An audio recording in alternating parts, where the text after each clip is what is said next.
Hi hello friends, இது நம்ம healthy life channel. இன்றைக்கி நம்ம சேனலில் பார்க்க போகிறது, ப்ரெக்னென்சியில் எல்லா பெண்களுக்கும் ஏதாவது ஒரு தொந்தரவு இருக்கும். சிலருக்கு மயக்கம் வரும், சிலருக்கு வாமிட்டிங் இருக்கும், சிலருக்கு தலை சுற்றல் இருக்கும், கால் வீக்கம், கான்ஸ்டிபேஷனு, ஏதாவது ஒரு தொந்தரவு எல்லாருக்கும் இருக்கும். ஆனால் காமனாக எல்லாரும் சொல்லக்கூடிய ஒரு விஷயம் என்னென்னா பேக் பெயின். பேக் பெயினுக்கு என்ன பண்ணலாம் அப்படிங்கிறத இன்றைக்கி இந்த வீடியோவில் பார்க்கலாம். அதுக்கு முன்னாடி இது வரைக்கும் நம்ம சேனலை சப்ஸ்கிரைப் பண்ணாதவங்க இருந்தால் மறக்காமல் சப்ஸ்கிரைப் பண்ணுங்கள். பக்கத்தில் இருக்க பெல் சிம்மில் ப்ரெஸ் பண்ணால் நம்ம சேனல் அப்டேட்ஸ் உங்களை தேடி வரும். இப்போது வீடியோக்குள்ளே போகலாம்.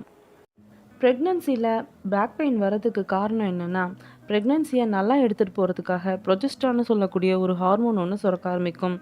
இந்த ஹார்மோன் தான் யூட்ரஸை எப்போவுமே கான்ட்ராக்ட் ஆகாமல் எப்போவுமே ரிலாக்ஸிங் ஸ்டேட்லேயே வச்சுட்ருக்கோம்.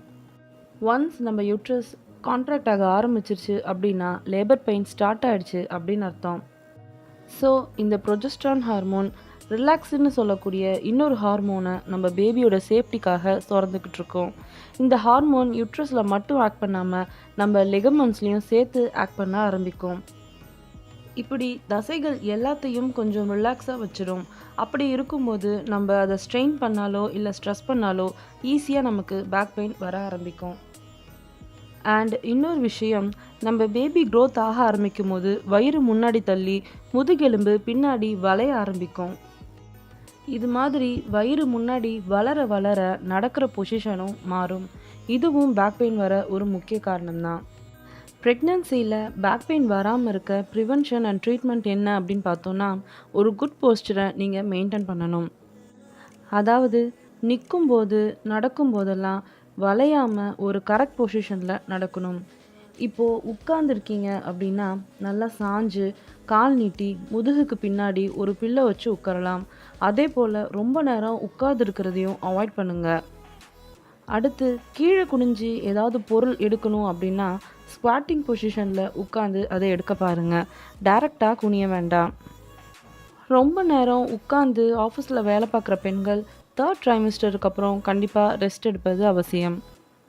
நெக்ஸ்ட்டு படுக்கும்போது லெஃப்ட் சைட்லேயோ அல்லது ரைட் சைட்லேயோ படுங்க.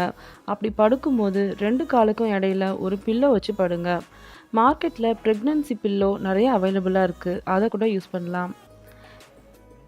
எதுக்காக ஒரு சைடாக படுக்கணும் அப்படின்னு சொல்கிறேன்னா, உங்கள் வயிறு ப்ரெக்னென்சியில் ரொம்ப பெருசாக இருந்துச்சு அப்படின்னா கண்டிப்பாக குழந்தைக்கு போகிற பிளட் வெசல்ஸுக்கு ப்ரெஷர் அதிகமாகும்.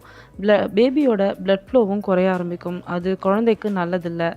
ஸோ ஒருவேளை உங்களுக்கு மல்லாந்து படுக்கணும், நேராக பார்த்து படுக்கணும் அப்படின்னா ஒரு கவுண்டர்னு வச்சுக்கோங்க. ஒரு 30 செகண்ட்ஸ் கவுண்ட் பண்ணி நிமிர்ந்து படுத்துட்டு அதுக்கப்புறம் வழக்கம் போல் ஒரு கிழிச்சு படுத்துக்கோங்க.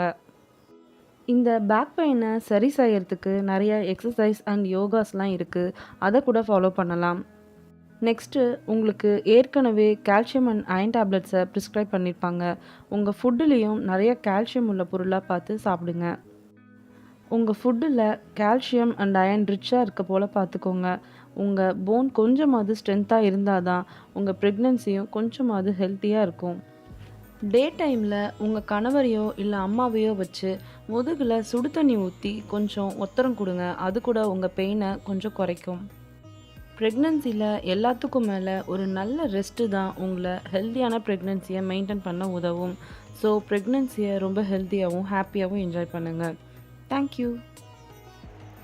இந்த வீடியோ உங்களுக்கு பிடிச்சிருந்தா வீடியோவை லைக் பண்ணுங்கள், ஷேர் பண்ணுங்கள். டவுட் இருந்தால் கீழே கமெண்ட் பண்ணுங்கள்.